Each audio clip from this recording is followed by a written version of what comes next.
could mark the Christmases down. I went to Connecticut and had a sleigh ride. I don't know where the heck in Connecticut it was, but it was a long ride in the car.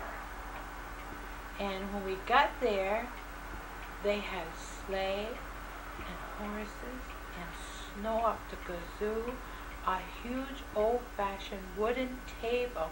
They were Mr. and Mrs. Millet's parents, and they were farmers, but quite well-to-do, I think. Like a Currier and Ives Christmas? Exactly. The decorations and the smells.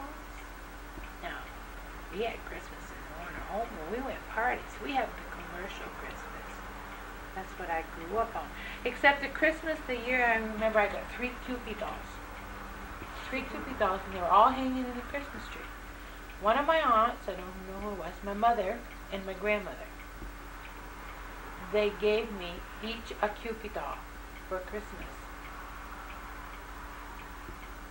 I don't know how old, but they were hanging in the tree. I'll never forget it, and I loved them. And they were held together by this giant jar rubber like on the inside. And every time the thing would break, my grandmother would give me another jar of and put my dolls back together. She made little clothes. My mother did too. Oh, yeah, that's one Christmas. But this Connecticut Christmas is just like something a story out of a book, and I never had it again. And I don't remember the people at all, except the old man, Mrs. Millet's father. You cooked his breakfast. You got breakfast for him in the morning. I mean, at night before you went to bed. At night, his wife he liked his oatmeal cooked and cold. Overnight, sitting in the book. And he had maple syrup on it. I remember that. But it was wonderful. Complete different Christmas. I don't remember presents. Just a good time. It must have been presents. When you were there by yourself, you didn't go with your brother? No, I didn't go with my brother. No, they didn't know my brother at all. Had a wonderful time. At the end of my freshman year, I got a job with Raymond McGinn's family from St. Albans. That was chosen by the state. At that time, I had become a ward of the state, my own choosing. I was old enough to make the decision because my father wasn't helping financially, and I needed dental work and clothing for school, and he wasn't able to provide it, so the decision was made to become a ward of the state. And the price for that was that the state then had a right to choose where I would go as a foster home. And I was sent to the Ray McGinn family, which was a big deal for me. Going back to the city, I still kept my Georgia friends and had my St. Albans friends back again from the years during the time we were in the Warner home.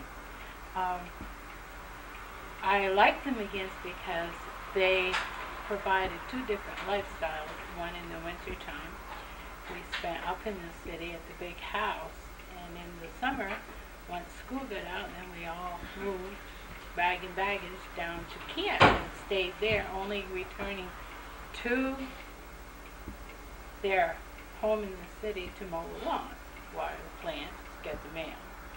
Most of the time it was like a once-a-week trip that we made. That was exciting to have camp life. And they were very good to me. I was allowed to have friends. And I worked for them for $5 a week. And I never had to spend any of it. I could put it away in the bank. Because whatever my needs were, they were attended to by the state. And the McGinns encouraged me to save the money so that I could go to school after graduation from high school. I learned a lot of things. I learned a social behavior. an etiquette, a way of living that was foreign to me. At that time, I didn't see too much of my brother, only an occasional visit. He was still in the children's. No, he wasn't. By the time he had become a freshman in high school, he quit school. He was 16, and he was able to quit school, and he began to board out and on various farms around the St. Albans, Fairfield, Cambridge area. But I did see him on occasion, and I would go back and visit with the Millettes, which were my number one family, and it was curious to me because both of the families have 3 kids. And my job was mainly to take care of the kids, but I also learned how to bake and how to set at different tables and fix special foods and how to behave at a party. So you were like moving up in social Yes. status, Yes. whatever. Which was good. It was an education in itself, and I'm happy for it today. They were very good to me. I finished high school, and then went on to decided I had wanted to be a teacher. I'd always thought I wanted to be a teacher. But a teacher's college was 4 years, and I only had money to do a 2-year thing. So I was encouraged to do nursing, which was okay too. That would have been my second choice. So I went off to school to do a 3-year nursing program. This was after graduation. Yes. After the 2-year nursing program, I decided I didn't want because it was only a licensed practicum, and I wanted to get my RN. So I went for the 3 years, and I boarded at the McGinns while I went to school, but most of the time after the first year, I stayed right at school for everything. By then, George and I were going together, and I would spend any spare time I had with him, mostly at the farm. And this kind of upset the McGinns, and I was of age to make decisions like this for myself. So I just up and decided at the end of the first year that the McGinns were hassling me too much to come home and be with them and do their babysitting and their cooking and their housekeeping. You had already graduated from high school. Yes, I had. Yes, and I was in nurses training and independent because I had my own means. And they just felt that my place should be with them. They wanted to keep closer eye out on me, and I felt I was okay to be by myself. And I would go back to visit them, but I never went back to live with them after that. I did not finish nurses training because I got pregnant and felt that I needed to change my life, get married, and take care of this baby. And George was in his freshman year at St. Mike's, and that kind of put the kibosh on his education. Both of our lives changed. We made that choice. I wasn't forced to. I took a long time to think about it. At first I thought I would give the baby up for adoption and continue with my training because I only had 9 months of training left to do.